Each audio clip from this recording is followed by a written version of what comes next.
Bună, prieteni, eu sunt Vlad, iar astăzi vreau să vă arăt cum puteți adăuga un voucher de reduceri la Altex sau Media Galaxy. Am observat că multă lume nu știe să-l adauge în coș, iar cu această ocazie fac acest clip.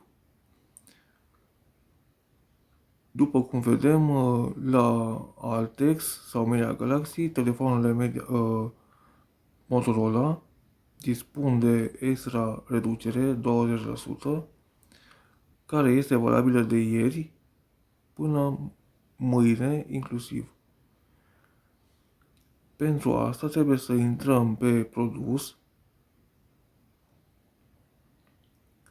să ne uităm la cupon,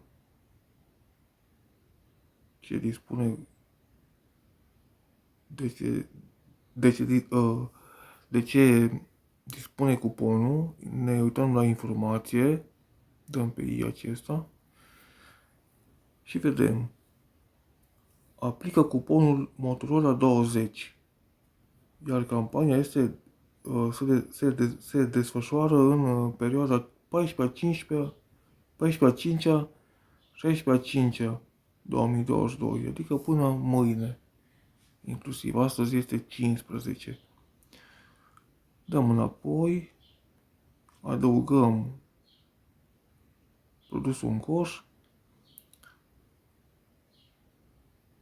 dăm pe vezi coșul și aici mai jos ne apare inserează un voucher. Scriem, cum am văzut acolo în descriere, cu litere mici,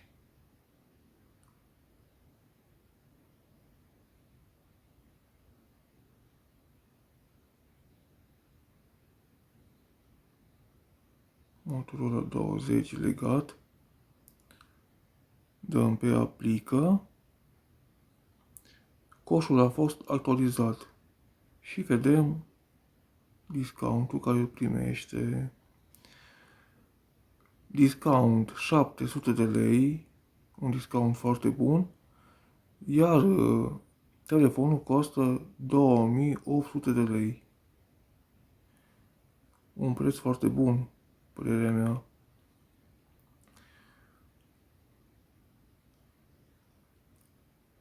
Dar nu doar acest telefon e la reducere.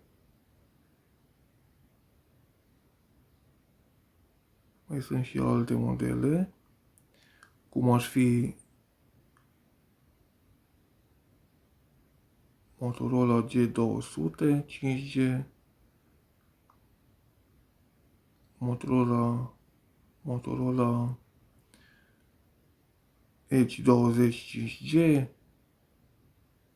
Moto 52,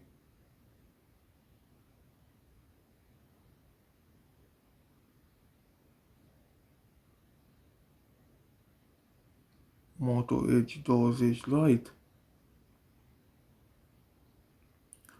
Moto G60S,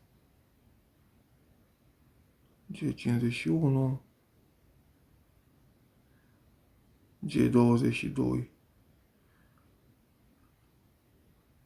Pentru fiecare produs aplicăm aceeași metodă de adăugare a voucherului. Vă doresc cumpărături plăcute.